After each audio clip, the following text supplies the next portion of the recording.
সারা দেশ বিএনপির বিরুদ্ধে ফুঁসে উঠেছে এবং এইটা একটা অনিবার্য সংঘাতের দিকে অগ্রসর হইতেছে। আমি গত পরশু একটা ভিডিওতে দেখাইছিলাম যে টিনের সালে কাউয়া তারিক জিয়া বলে মিছিল, দেখেন আর একবার।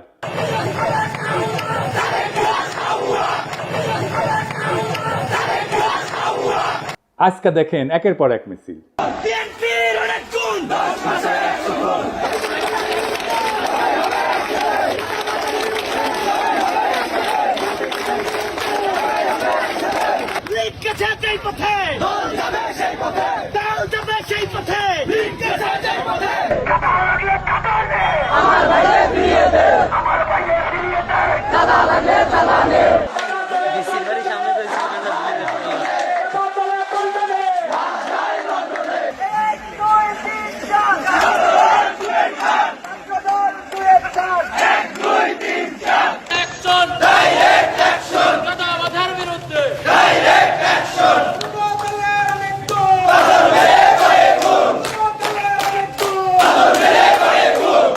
বিএনপির ব্যানার নামায় ফেলতেছে তরুণেরা, দেখেন।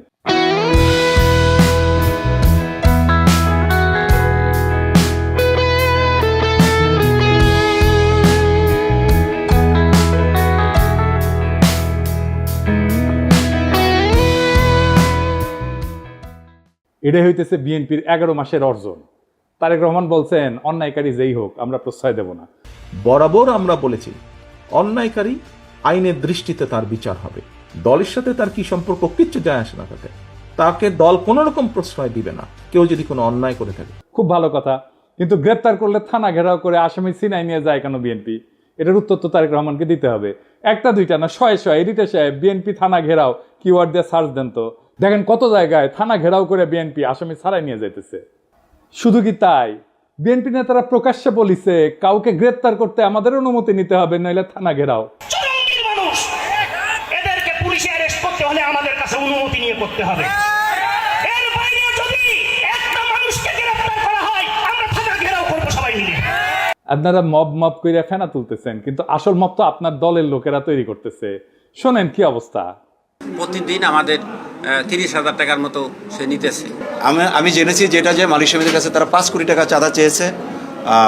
এক যুবদল নেতা যাত্রাবাড়ির নাম ফাহিম, আতর্কিতভাবে কয়েকজন লোক আসলো, আয়সা গাড়ি আতুর দিয়া দামদুম পিড়াইয়া চলে গেল।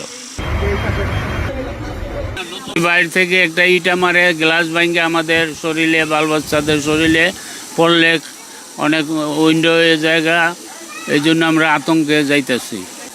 আমাদের ভোগান্তি হইতেছে, আমরা রোগী নিয়ে যাইতে পারতেছি না, অনেক সমস্যা। এর বিশ্বাস চাই আমরা। একটা মানুষ ফ্যামিলি দোলাই পার নেমে যেতে ওখান থেকে আবার যাত্রাবাড়ি করতে হইব, তাদের ভোগান্তি না।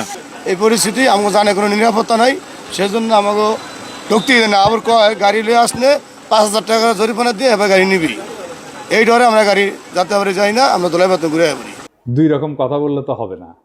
আপনারা তো আইন শৃঙ্খলা পরিস্থিতির অবনতি ঘটাইতেছেন, আপনার দলের লোকজনই ঘটাইতেছে। আপনারাই বলেন মব, আর এটা কি থানা ঘেরাও? এটা মব না। আপনার দলের নিজেদের ভিতরে মারামারিতে গত 6 মাসে 43 জন মারা গেছে। নিজের দলের ভেতরে মারামারি থামাইতে পারেন না, প্রফেসর ইউনূসকে দোষ দেন। আবার দেখেন বিএনপি অফিসে কে বা কারা ককটেল মারছে, এটা অতি জঘন্য কাজ হয়েছে, কিন্তু এর রিয়াকশন দেখেন। কিছুক্ষণ আগে বিএনপির পার্টি অফিসে ককটেল মারছে ওই রাজাকারের বাচ্চারা। এই সরকারকে সাবধান করে দিতেছি, কয়ে দিলাম অতিরিক্ত বাড়াবাড়ি করলে সরকার, আমরা বয়সি সরকার নামাইতে 10 মিনিট সময় লাগবো না। এই কুত্তা মার্কা সরকার নামাইতে আমাদের 10 মিনিট সময় লাগবো না, সাবধান করে দিতেছি। কিন্তু আপনার কর্মীদের মনে আত্মবিশ্বাসকে জাগাইছে যে 10 মিনিটে সরকার ফেলাই দিতে পারবে। হ্যাঁ, এতই হেডম। তা হাসিনার চোদনে বাংলাদেশের মানুষ 16 বছর ছিল কেন? এই সরকারকে বিএনপি বসাইছে। তো আপনারাই যদি বসাইছেন, তাহলে আপনারা এই সরকারের ব্যর্থতার দায় নেন। বিএনপির কিছু কর্মীদের কথা আর কি বলবো, এরা মনে করে কাউরে গালাগালি করে আসলেই তার রাজনৈতিক কর্তব্য পালন করা হয়। রাজনীতি শিখাইতে পারেননি নিজের কর্মীদেরকে, কোনটা রাজনীতি কোনটা রাজনীতি না, রাজনীতি কেমনে করতে হয় সেটাও শিখাইতে পারেন নাই। আমি মাঝে মাঝে কমেন্টগুলো দেখি, আপনাদের দেখাই। এই ভিডিওটা আপনারা দেখেছেন না? তারেক রহমানের বিরুদ্ধে যত রকম অপপ্রচার আছে সেগুলো ডিবাঙ্ক করা হয়েছে, মানে সেগুলোর বিরুদ্ধে বলা হয়েছে এবং সেগুলো দেখানো হয়েছে যে এগুলো অপপ্রচার আমি করেছি। আমি সেখানে এসে বিএনপি কর্মী গালাইতেছে, সে ভিডিওটা দেখেই নাই, থাম্বনেল দেখিছে।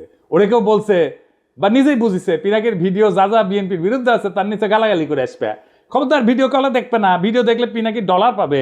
তোমরা ভিডিও দেখলে ওই এত বড় লোক হবি যে হাইগার ডলারে পাশা মুসবি ওই আইসা থামনেল দেখিছে আর কপি পেস্ট মারিছে। এইগুলো হইতেছে বিএনপির সমস্যা। এইগুলো চলে হুজুগে, ওই যে হুইনা মুসলমান আছে না, এগুলো হুইনা বিএনপি। আর এদেরকেই বিএনপি কন্ট্রোল করতে পারতেছে না। দেখেন কি বলে বিএনপির নেতা, রাজনৈতিক সংগঠন জামাত শিবিরকে উৎখাত করেই ছাড়বে। সে তার নেতার পক্ষ থেকে দ্ব্যর্থহীনভাবে বলতেছে এই শাহজাদপুর, এই সিরাজগঞ্জের মাটিতে জামাত এবং এনসিপি নেতাদের কবর রচনা করা হবে। শুনেন।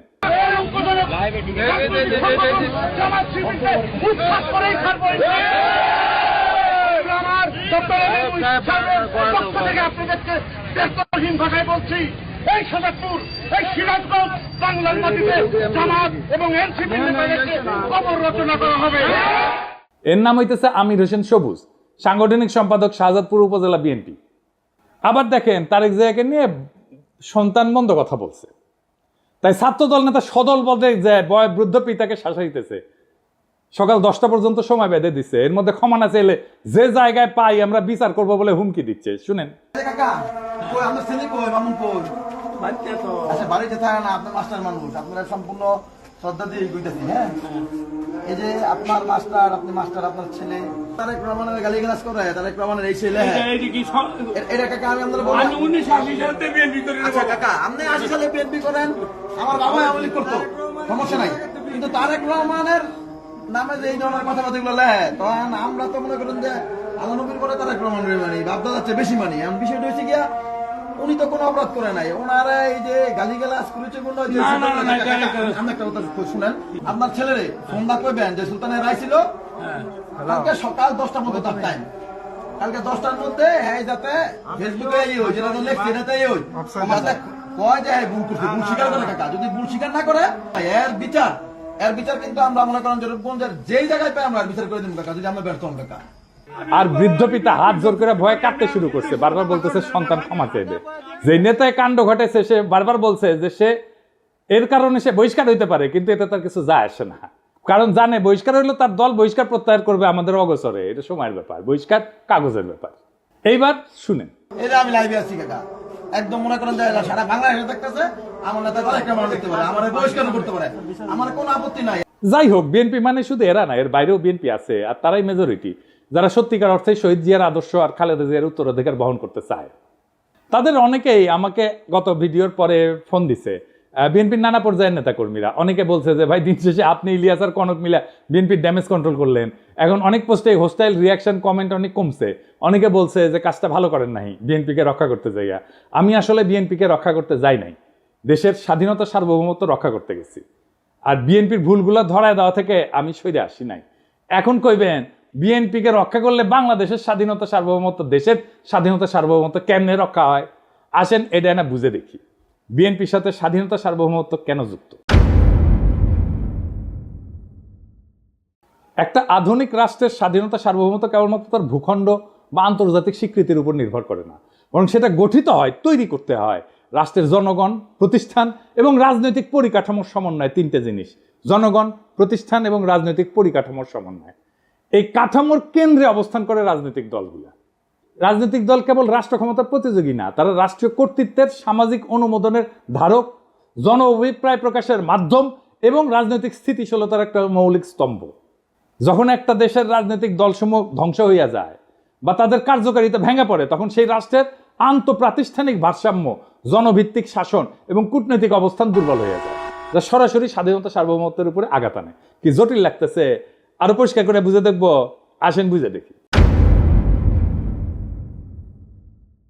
রাজনৈতিক দল কিভাবে গণ অনুমোদনের একটা সাংগঠনিক রূপ। রাজনৈতিক দলগুলো একটা দেশের জনমতের প্রাতিষ্ঠানিক কণ্ঠ। দলীয় রাজনীতির মাধ্যমেই জনগণ রাষ্ট্র ক্ষমতায় অংশ নেয়। দল ধ্বংস হইলে বা নিষ্ক্রিয় হইলে রাষ্ট্রে জনসমর্থনের ভিত্তি দুর্বল হয়ে পড়ে, ফলে শাসন এবং সার্বভৌম কর্তৃত্বের বৈধতা প্রশ্নবিদ্ধ হয়। রাজনৈতিক দলগুলোর মাধ্যমে তৈরি হয় নীতি নির্ধারণের ধারাবাহিকতা এবং বিকল্প। স্বাধীনতা এবং সার্বভৌমত্ব রক্ষা করে দুইটা জিনিস: কূটনীতি আর নিরাপত্তা নীতি। এটা ধারাবাহিকতা এবং বিকল্প চিন্তা রাজনৈতিক দলগুলোর মধ্যে বিকশিত হয়। দলের অনুপস্থিতিতে এক কেন্দ্রিক নীতি নির্ধারণ শুরু হয়। যেই নীতিতে পাবলিক সাপোর্ট নাই সেই নীতি দীর্ঘমেয়াদে টেকে না। এই এক কেন্দ্রিক নীতি নির্ধারণটা কেমন একটু দেখিয়ে আসেন। আমি একটা এক্সাম্পল দিয়ে বুঝি। ভারত বাংলাদেশের রাজনৈতিক এবং অর্থনৈতিক স্বার্থ এক, এটাই ছিল হাসিনার কূটনীতিক স্ট্যান্ড। এটা এককেন্দ্রিক নীতি। ওই যে আলগা মোমেন বলছিল না, ভারতের উন্নয়ন আমাদের উন্নয়ন, ভারতের বিজয় মানে আমাদের বিজয়। শুনেন, আমাদের বিজয় ভারতের বিজয়, বুঝছেন? আমাদের উন্নয়ন ভারতের উন্নয়ন, ভারতের উন্নয়ন আমাদের উন্নয়ন। এই কূটনৈতিক স্ট্যান্ড তো টিকে নাই। এটা হইতেছে এককেন্দ্রিক নীতি নির্ধারণ। আমাদের সব সম্পর্ক সব নতুন করে করতে হইতেছে না, আগে ইন্ডিয়ার মাধ্যমে হাসিনা রাজনৈতিক সম্পর্ক তৈরি করতে, এবং এই কারণে আমাদের প্রতিষ্ঠানগুলো দুর্বল হয়েছে, আমাদের ব্যুরোক্রেসি দুর্বল হয়েছে, আমাদের কূটনীতি দুর্বল হয়েছে, আমাদের ডিপ্লোমেসি দুর্বল হয়েছে। রাজনীতি প্রাতিষ্ঠানিক ভারসাম্য রক্ষায় কি ভূমিকা রাখে? সুস্থ রাজনৈতিক দলগুলা নির্বাহী, আইন প্রণয়ন এবং বিচার বিভাগের ভারসাম্য রক্ষায় সহায়ক হয়। দলগুলোর অনুপস্থিতিতে রাষ্ট্রযন্ত্রের অঙ্গগুলোর মধ্যে ক্ষমতার ভারসাম্য নষ্ট হয়। এর জন্যই কর্তৃত্ববাদী প্রবণতা তৈরি হয়, যেমন যেটা হয়েছিল হাসিনার আমলে, এবং এর ফলে বৈদেশিক হস্তক্ষেপের পথ উন্মুক্ত করে। আমি কয়েকটা প্র্যাকটিক্যাল উদাহরণ দিয়ে বুঝাই দিতেছি। ইরাক 2003 সালের পর থেকে বর্তমান পর্যন্ত ইরাকে কিন্তু একটা রাজনৈতিক দল ধ্বংস হয়ে গেছে। কোন পার্টি? সেটা বাথ পার্টি। এটা পতনের পর যে রাজনৈতিক শূন্যতা তৈরি হয়েছে, পশ্চিমা শক্তি নির্বাচন ব্যবস্থা চাপাই দিল, নিরাপত্তাহীনতা এবং জাতিগত বিভাজন রাষ্ট্রের ভিতরে সার্বভৌমত্ব কর্তৃত্বকে দুর্বল করে দিচ্ছে, আর রাষ্ট্র হিসেবে দাঁড়াইতে পারতেছে না ইরাক। জাস্ট বাথ পার্টি নাই জন্য, যত খারাপ পার্টি হোক। লিবিয়া গাদ্দাফি শাসনের পরে যে রাজনৈতিক শূন্যতা তৈরি হয়েছে, গাদ্দাফির যে পলিটিক্স ছিল সেই পলিটিক্সটাকে পূরণ করতে পারে নাই। তাই দেশটাতে মিলেশিয়া, বিদেশি হস্তক্ষেপ প্রধান নিয়ন্ত্রক শক্তি হয়ে উঠছে। রাষ্ট্রের সার্বভৌমত্ব আজও পুনঃপ্রতিষ্ঠিত হয়নি। আবার দেখে আফগানিস্তানে মার্কিন দখলদারির সময় তারা তো সাহায্য দিয়েছে প্রচুর, নানা ধরনের কনসালটেন্সি দিয়েছে, মেলা মানুষকে শাসন ক্ষমতায় বসাইছে, নানা শক্তিকে ক্ষমতায় বসাইছে, কিন্তু দেশটা শান্ত হয় নাই, দেশের প্রগতিও হয় নাই, কারণ রাজনৈতিক শূন্যতা ছিল। রাজনৈতিক শূন্যতা থাকলে সেই দেশ যে আগায় না, তালেবান পূর্ব আফগানিস্তান তার প্রমাণ। এখন আগাইতেছে না, এখন আগাইতেছে। কেন আগাইতেছে? কারণ এখানে পলিটিক্যাল ভ্যাকুয়ামটা নাই, আর পূরণ হয়ে গেছে। এটা নিয়ে একাডেমিক অনেক আলাপ আছে, আসেন সেই আলাপগুলো একটু এক এক করে দেখি। গামসির একটা হেজিমনির ধারণা আছে, আমি অনেকগুলো এপিসোডে এটা বলছি। মানে দলগুলা জনগণের মত এবং রাষ্ট্রীয় শক্তির মাঝে সাংস্কৃতিক এবং রাজনৈতিক সেতু বন্ধন তৈরি করে। দল ধ্বংস হইলে এই হেজিমনিক বা কর্তৃত্বের যে ব্লক, এটা ভেঙে পড়ে। ফলে বিদেশি শক্তি এবং স্থানীয় সুবিধাভোগীরা নতুন করে ক্ষমতা নির্মাণে নেমে পড়ে, যেটা হয়েছে আজকে। হান্না আরেন্ডের পাওয়ার ভার্সেস ভায়োলেন্স বলে একটা তত্ত্ব আছে।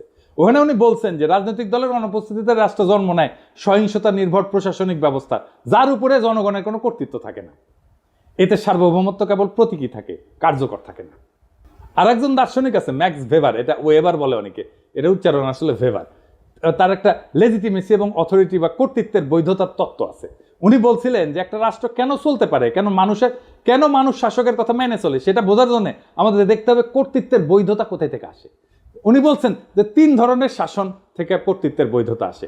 একটা হচ্ছে ন্যাশনাল লিগ্যাল অথরিটি, বৈধ বা আইন ভিত্তিক কর্তৃত্ব, মানে যখন শাসকেরা নিয়ম করে নির্বাচিত হয়, সংবিধান আইন প্রতিষ্ঠা করে, প্রণয়ন করে, প্রতিষ্ঠানের মাধ্যমে রাষ্ট্র চলে।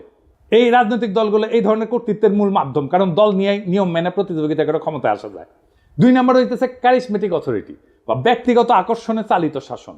কেউ হয়তো অত্যন্ত জনপ্রিয়, আবেগী বক্তা বা যুদ্ধনেতা, তাকে মানুষ অনুসরণ করে, তিনি নিয়ম বা আইনের চেয়েও ব্যক্তিত্ব দিয়ে রাষ্ট্র চালান। যেমন হইতেছে হিটলার, মোদি, গাদ্দাফি, এমনকি হাসিনাও, মুজিবও, মানে সোহরাওয়ার্দীর বডিগার্ড।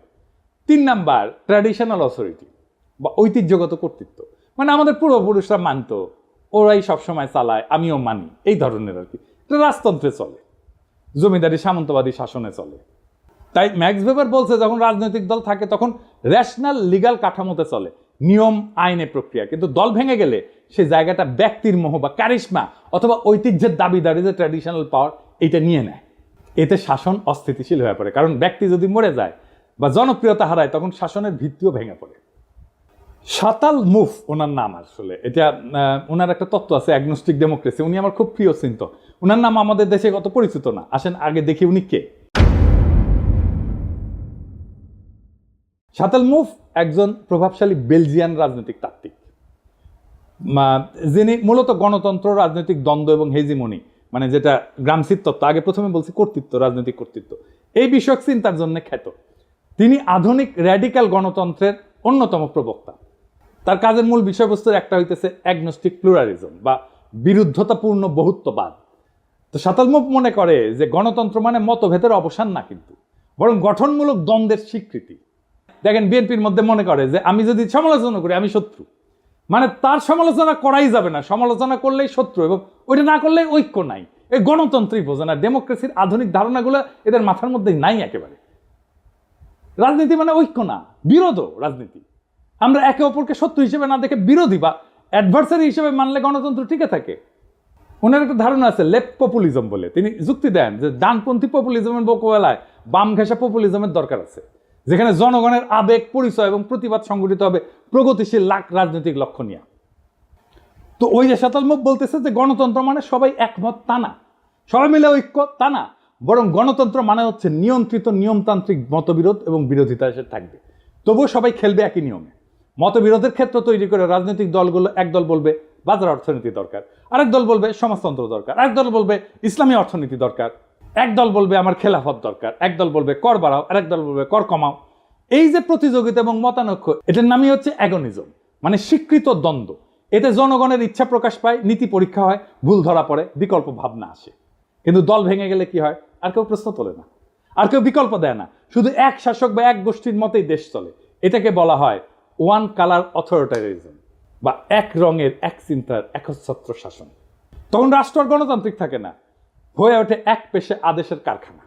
তাই রাজনৈতিক দল ধ্বংস হওয়া মানে কেবল একটা সংস্থা বিলুপ্ত হওয়া না, এটা রাষ্ট্রের গণতান্ত্রিক কাঠামোর অন্তঃসার শূন্য হয়ে যাওয়া, জনগণের প্রতিনিধির কণ্ঠ নিঃশেষ হয়ে যাওয়া এবং রাষ্ট্রীয় পরিসরে শূন্যতার সৃষ্টি হওয়া, যা বিদেশি শক্তি স্থানীয় শোষক শ্রেণীর হাতে রাষ্ট্রীয় নিয়ন্ত্রণের রাস্তা উন্মুক্ত করে দেয়। তাই স্বাধীনতা, সার্বভৌমত্ব রক্ষায় রাজনৈতিক দলের বহুত্ব, কার্যকারিতা এবং গণভিত্তি অপরিহার্য। এবার প্রশ্ন উঠতে পারে, বিএনপি কি দায় নাই এই ধরনের ঘটনা ঘটায়? অবশ্যই আছে। বিএনপি বলতেছে তার দলের এই বেপরোয়া লোকদের ঠেকানোর জন্য রাষ্ট্র ক্ষমতায় যাওয়া দরকার। অদ্ভুত কথা, এই তত্ত্ব দিতেছে বিএনপির লোকেরা। বিএনপি কিন্তু এই কাজ করতে গিয়ে জন্ম দিয়েছিল র্যাব, নিজের দলের গুন্ডাদের সামলাইতে পারতেছিল না, তাই র্যাব বানাইছিল।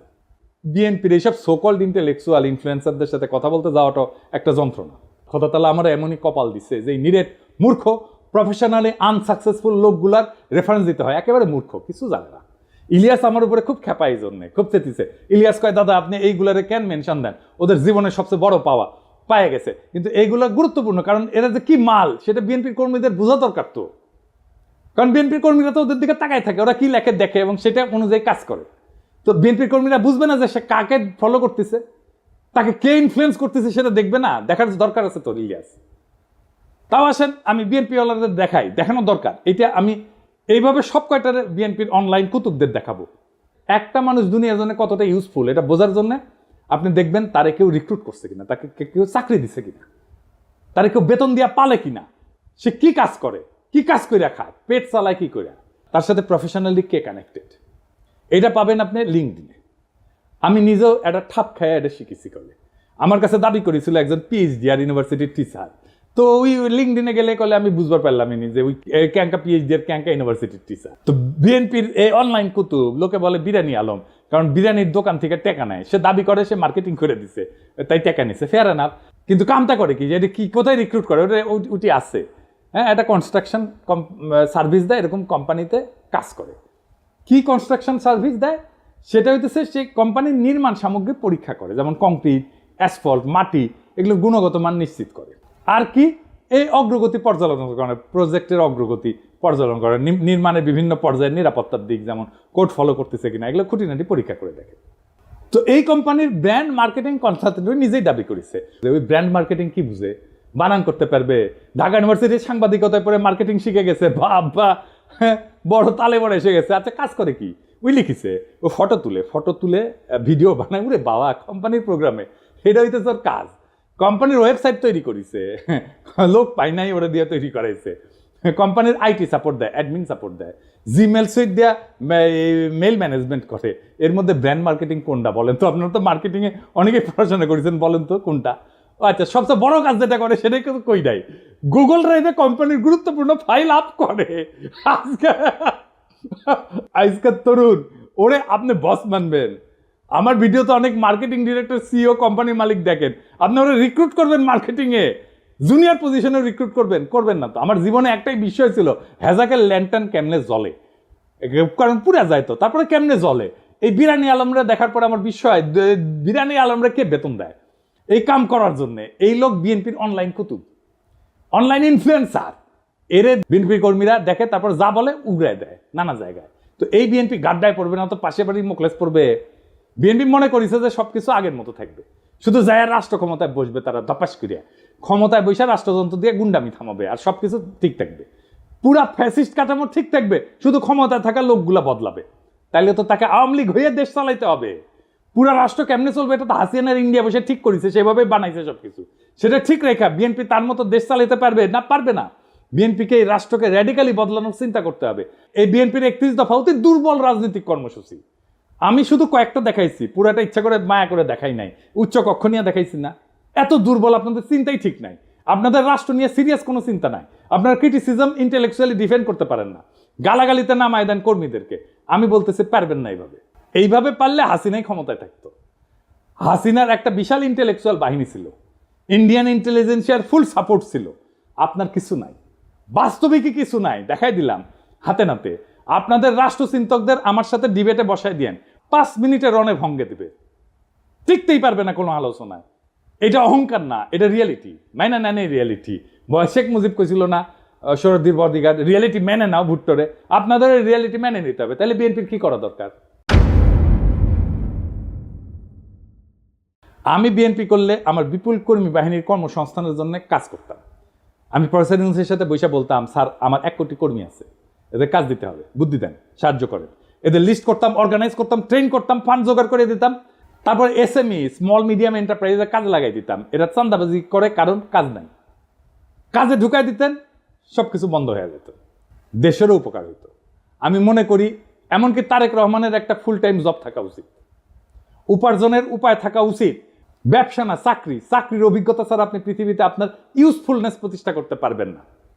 উনি যখন রাষ্ট্র ক্ষমতায় যাবেন তখন সেটা বাদ দিবেন। মানুষ যদি দেখে উনি কিছু করেন না, তাহলে রাজনীতি করেন, তাহলে মনে হবে যে আমিও রাজনীতি করব, কিছুই করব না। এবং মানুষ কি মনে করে আসলে আপনাদেরকে, পলিটিশিয়ানদেরকে মনে করে আপনারা চান্দা দিয়ে চলেন। এটা আমার কথা না, একদম জনগণের কথা। আমি দেখাই দিতেছি, শুনেন, দেখেন কি বলে। একটা কাম করে খায়, চাঁদা উড়ে খায়। ছোট নেতা চাঁদা উড়ায়, বড় নেতা মালিক হয়ে যায়। সব নেতা চলে 4,000 টাকা দিয়া। কোন নেতা কাম করে কইতে হবে যে আমি কাম করি না ভাই? সব নেতারা খায় 4,000 টাকা। 4,000 টাকা খাইয়া সব নেতার সংসার চলে। আর বাচ্চা কাছে পড়ালেখা করে 4,000 টাকা দিয়া। ওরা সংসারে যে মার্কেট করে, টাকা পয়সা দিয়ে মার্কেট করে, যে পানিটা কিনে খায় 4,000 টাকা দিয়া। 4,000 টাকা ছাড়া সংসার চলে না। ওরা চিকিৎসা করতে যায় বাইরে বিদেশে চিকিৎসা করতে যায় 4,000 টাকা দিয়া। আপনি খোঁজ নিয়ে দেখেন, যত বড় নেতা হোক এই 4,000 টাকা খাইয়া নেতামি করে। প্রত্যেকটা নেতা 4,000 টাকা খায়, প্রত্যেকটা কর্মী 4,000 টাকা খায়। কোন দলে চাঁদাবাজ থাকবো না বাংলাদেশে। 4,000 টাকা খাইয়া এরা রাজনীতি করে। এখন চাঁদা বন্ধ হইলে রাজনীতি কেউ করবে না। চাঁদা বন্ধ হয়ে গেলে রাজনীতি কেউ করবে না। যে ধান্দা নাই, রাজনীতি করবো কেন? কাম করে খাই। চাঁদাবাজি আছে জড়িত, আপনি খোঁজ নিয়ে দেখেন ভালো মতন। দেখেছেন, রেসপেক্ট করে না তো পলিটিশিয়ানদেরকে। কেন করে না? কারণ আপনাদের মনে করে আপনারা চান্দা দিয়ে চলেন। বিএনপি এখন একটা সন্ধিক্ষণে দাঁড়ায় আছে। সামনে 2টা পথ, একটা আত্মধ্বংসের আর একটা নবজন্মের। আপনি যদি রাজনৈতিক দল হিসেবে জনগণের কাছে ফিরে আসতে চান, তাহলে এই মুহূর্তে আত্মসমালোচনা, কাঠামোগত সংস্কার এবং র্যাডিক্যাল চিন্তার সাহস দেখাইতে হবে। বিএনপি যদি ভাবে তার পুরানো কাছে ফিরে গিয়ে ক্ষমতা ফিরে আসবে, তার দিবা স্বপ্নের বেশি কিছু না। এদেশের জনগণ নতুন কিছু চায়, নতুন রাজনৈতিক কল্পনা, নতুন নৈতিক নেতৃত্ব, নতুন র্যাডিক্যাল চিন্তা। যারাই নতুন চিন্তাকে ধারণ করবে তারাই ভবিষ্যতের নেতৃত্ব দেবে। একজন প্রকৃত রাজনৈতিক নেতা শুধু বক্তৃতা দেন না, কর্মীদের কাজ দেন। শুধু ভীষণ দেন না, সেই ভীষণ বাস্তবায়নের গাইডলাইনও দেন। যদি আপনার দলের কর্মীরা আজকে হুজুগে চান্দাবাজে পরিণত হয়ে থাকে, তাহলে তার দায় নেতৃত্বকেই নিতে হবে। তারেক রহমানের উচিত এখনই জব হোল্ডারদের মতো আচরণ শুরু করা। তাকে একজন ওয়ার্কিং স্টেটসম্যান হতে হবে, শুধু প্রবাসী ভবিষ্যৎ প্রধানমন্ত্রী না। বিএনপির সামনে এখন 3টা বড় কাজ: নিজের কর্মী বাহিনীকে প্রশিক্ষণ দিয়ে উৎপাদনমুখী কাজে লাগানো, র্যাডিক্যাল স্টেট রিফর্ম পরিকল্পনা নিয়ে জনগণের সামনে হাজির হওয়া, আর 3 নাম্বার দলে থাকা ডিজিএফআর চাঁদা খাওয়া, রয়ের টাকা খাওয়া, নব্য দালাল, বেকার, অনলাইন কুতুবদের চিন্তাহীন দৌরাত্ম্য থামানো। এই রাজনৈতিক বিশৃঙ্খলা, ছিন্নমূল নেতৃত্ব আর চিন্তাহীন কর্মী নিয়ে রাজনীতির পরিণতি একটাই: নতুন করে একনায়কতন্ত্র আর গভীর বৈদেশিক হস্তক্ষেপ। বর্ষা বিপ্লবের চেতনাকে গণতান্ত্রিক কাঠামো থেকে তাড়াই দেয় এক ব্যক্তির ভাবমূর্তি কেন্দ্রিক প্রজেক্টে পরিণত করা। আপনারা যদি সত্যি শহীদ জিয়ার উত্তরাধিকার হন, তাহলে শহীদ জিয়ার মতো করে রাষ্ট্র গঠনের স্বপ্ন দেখে মাটি কামড়ায় জনতার ভরসা অর্জনের রাজনীতি করে। না হলে ইতিহাসের ডাস্টবিনে আপনাদের জায়গা হবে। এই সময়টা তারা যারা সাহস করে সত্য বলছে, তারা বিএনপির শত্রু না, এই হুঁশিয়ারি শোনা না হলে সামনের দিনগুলোতে আপনাদের পতনই কেবল অনিবার্য না, তা হয়ে উঠবে ইতিহাসের এক করুণ ট্র্যাজেডি। সময় আছে, বদলান, নয়তো ইতিহাস বদলায় দেবে আপনাদেরকে। ইনকিলাব জিন্দাবাদ, গণতন্ত্র জিন্দাবাদ, রাষ্ট্র রূপান্তরের রাজনীতি জিন্দাবাদ।